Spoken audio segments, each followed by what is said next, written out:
on 7th standard biology. Lesson reproduction in plants. Today topic sexual reproduction in plants. You already studied, all are studied asexual reproduction, spore formation, fragmentation, etc. So stem, root are modified into reproductive part. Okay. Today we goes to a sexual reproductions. Sexual reproductions means the new plants are produced with the help of the seeds of the plant. Okay. In this process, the flowers of the plant participate in reproduction. The flowers of the plant participate in reproductions. Okay. The flowers parts we already studied in the previous classes, 6th standard, which are the pistils, stigma, style, anther, filament, petals, calyx, stem. You see the slide. These are flowers parts. These parts are very important for reproductive system. Okay. Pistil and stamens are an important one. So the flowers of a plant or its reproductive organ participate in the sexual reproduction process. Okay. In the sexual reproduction process, the male reproductive parts of a plant are called a stamen. You see, the male reproductive parts of a plant are called stamen. The female reproductive parts of a plant are called pistil. What is pistil? What are pistil? The female reproductive parts of the plant. The male reproductive part of the plant is called a stamen. The stamen consists of two parts, anther and filaments. The pistil consists of four parts, stigma, style, ovary and ovules. Okay, this is male and female parts. Okay. Some flowers contain both stamen and pistil are called bisexual. Listen. Some flowers contain both stamen and pistil are called bisexual flowers. For example, rose, brinjal, hibiscus, petunia, mustard, etc. Okay. Bisexual means the stamen and pistil are present in both the same flower. Okay. Some flowers contain either stamen or the pistil. Hence are called unisexual flower. One unisexual flower means stamen அல்லது pistil. ஏதாவது ஒன்று இருந்தால் தான் that is called unisexual flowers. Papaya, watermelon, cucumber, coconut, etc. Okay. The new plant produce contains characteristics of both plants that participate the sexual reproduction. The stamen consists of anther that has pollen grains. The pollen grains produce male gamete. Listen. The pollen grains produce male gamete. The pistil consists of three parts. Stigma, it is a sticky surface where pollen grains get attached. The style, it is a tube-like structures which connect the stigma and the ovary.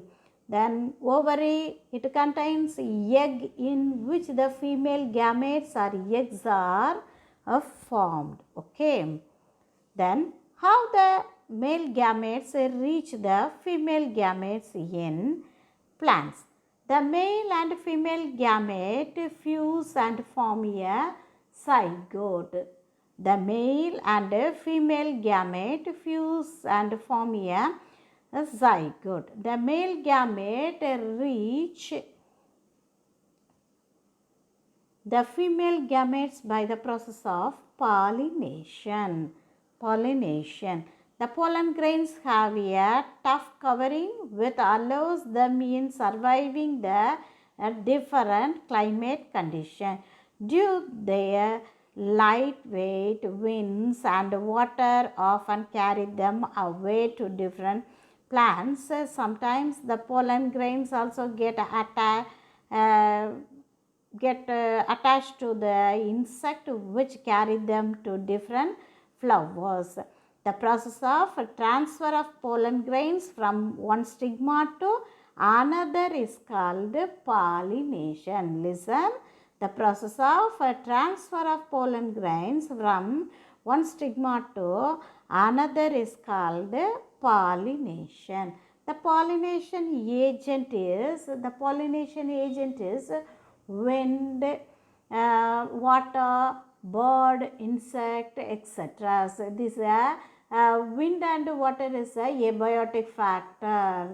Which factor is involved?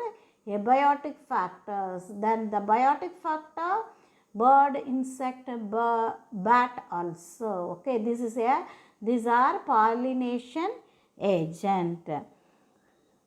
The pollination is, there are two types of pollination. Self-pollination is another one named autogamy. When the pollen grains land on the stigma of the same flower, when the pollination is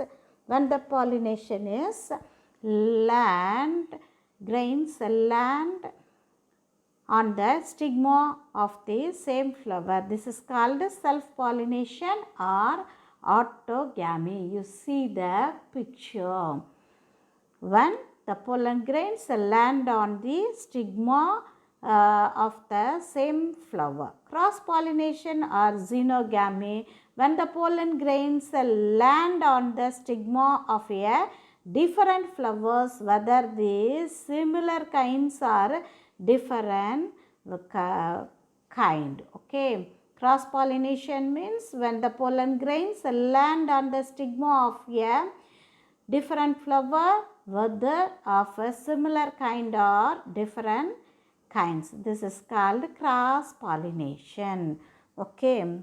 Also you study unisexual flower, bisexual flower, male gamete, female gamete, then pollination. Okay. The pollination, next we goes to a fertilization. The next process, fertilization in sexual reproduction. You see the pictures, fertilization. A zygote is formed as a fusion between the male and female gametes occur. The male and female, the fusion of male and female gamete, the process is called fertilization. The fertilization, the gametes, the fusion of the gametes called zygote. Okay, the zygote is formed as the fusion between the male and female gametes occur. This process of formation of the zygote is called fertilization. Then the zygote develop into turns in an embryo. Okay, then the zygote develop to and turns into embryo. Okay, so the first one, male and female gamete. The female gamete or another one named egg. These are formed, male and female gamete fuse form zygote. This process is called fertilization. Okay. Then fruits and seeds are formed. How fruits and seeds are formed? After the fertilization process, the ovary of the flower grows and develop into a fruits. The remaining part of flower fall off. The remaining parts, petals, then calyx, style, all are fall off. Okay.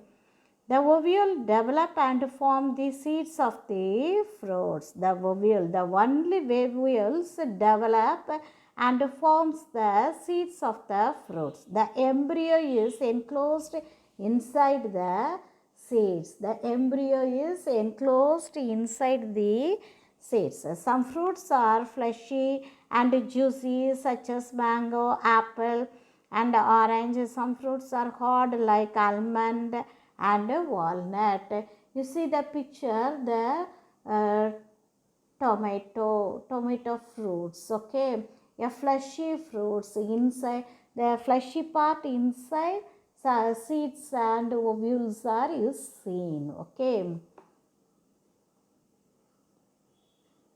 Some fruits are fleshy and juice such as mango and apple and orange. Some fruits are hard like almond and walnut. Then we go here, two types of fruits. The first one true fruits and the second one false. True fruits, for example, grape. Then false fruits, example, apple. Okay. Now we goes to what is a seed dispersal. What is that meaning? The transportation of seeds from parent plant to different place is called seed dispersal. The transportation of seeds from the parent plant to different places is called seed dispersal. Seed dispersal allows growth of the same kind of plants in different region. This is helpful because it minimizes the competition for food, sunlight, water and minerals among the plants of the same kind of the same area. It also allows them to grow in different habitat. How the dispersion of seed occurs? Distribution factors. The first one, winds. For example, drumstick, maple.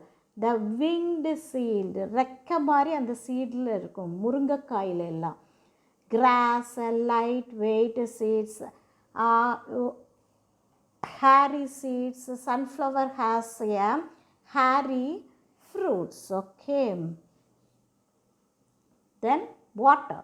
Coconut seeds with a spongy and fibrous coating so to float in water, okay. Water is the one of the seed dispersal agent. Best example for water seed dispersal, coconut. The seeds with spongy and fibrous, நார் மாதிரி இருக்குது, okay. Then animals. The water seed dispersal agent is another one is animals. Spiny seeds like xanthium and urina get attached to the bodies of animals, okay. Next, fruit bust. Bust means வெட்டிக்கிறது. Cluster and blossoms, okay. This is for best example, cluster and blossom. These are seed dispersal. Appo four ways. What are the four ways? The first one wind, the second one water, the third one animals, the fourth one bursting, okay. These are seed dispersal. So students, all read the page number 136 to 139, okay. In this class, we studied unisexual flower, what is bisexual, what is male gamete, what is female gamete, pollination and fertilization. Fertilization means the zygote formation, the fusion of male and female gamete, okay. This is called the gamete forms, embryos and fruits and seed formation, then seed dispersal. Next session we will meet the book back exercise, okay. Thank you.